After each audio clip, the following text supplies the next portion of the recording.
susunod na programa ay rated PG. Ito ay nangangailangan ng patnubay at gabay ng magulang para sa mga batang manonood.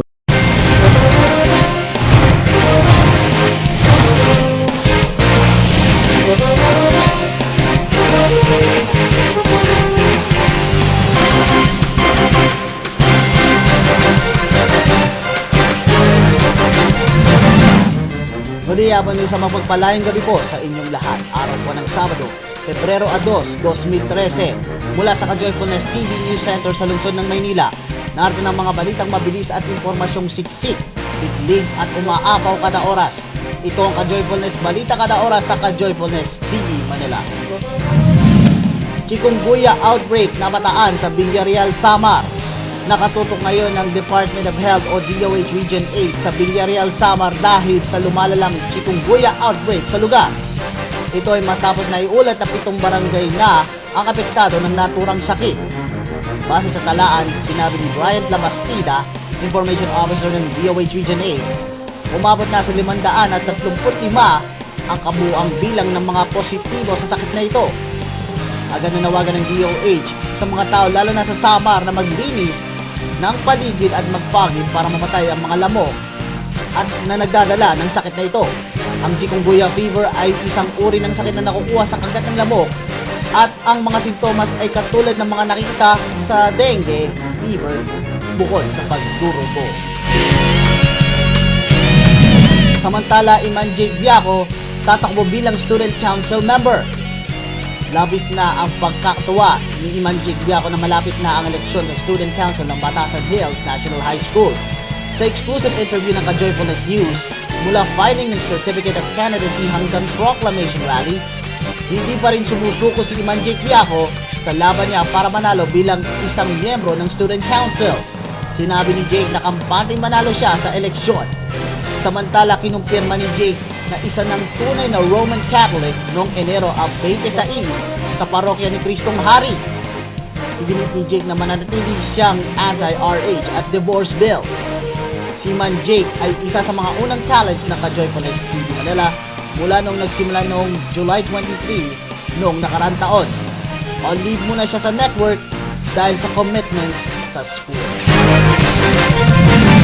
Ang iba pang mainit na balita malalaman sa aming pagbabalik.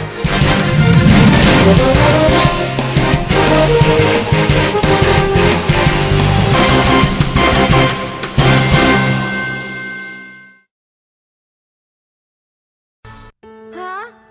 Damage pa rin? Women took the Pantene damage meter test and discovered that their hair was still damaged. So, they tried the world's #1 conditioner, Pantene.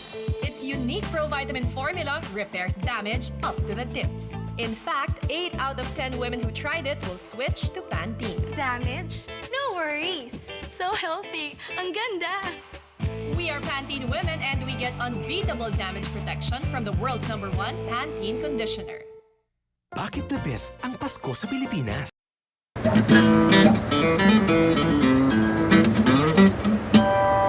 They say it's free to dream. This kid is good. And sometimes, Yes, I want to jam with him. all it takes to turn big dreams into reality is a phone call. Definitely. And with Tattoo at Home's free landline offer, with free only calls to Globe and TM, Pwede makijam? 2, 3, go. you have the power to move worlds.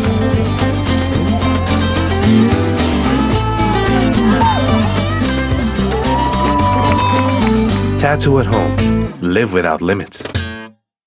Mga friendship, problemado ka ba sa sagit ng iyong balat? Gaya ng buni, hadhad, an-an, alipunga, ker-ker, o kahit anong sakit sa balat? Worry no more. Narito na ang pinagkakaguluhan at dinudumog ng lahat sa buong Pilipinas. Ang herbal na gawa mula sa ipis, palaka, daga at ahas na bading. Ang Super C Wonderlana. Super C Wonderlana. Sa isang pahid lang, I'm sure ang inyong sakit sa balat dadami. Super C Wonderlana. Super C Wonderlana. Mabibili na sa inyong mga suking hardware.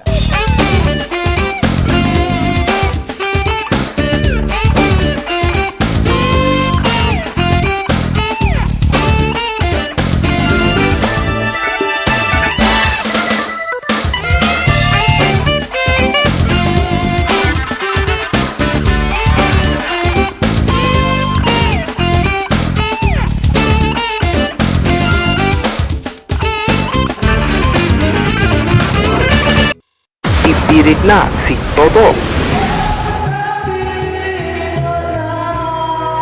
Eto pa.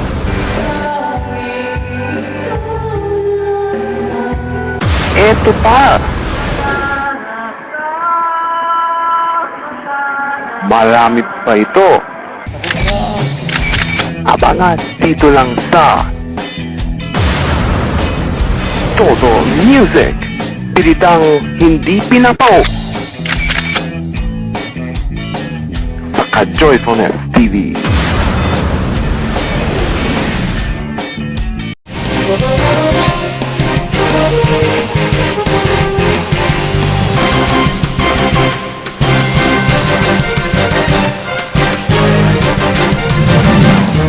At para sa uling balita, Anak TV Family Fun Walk, nakiisa ng mga TV networks.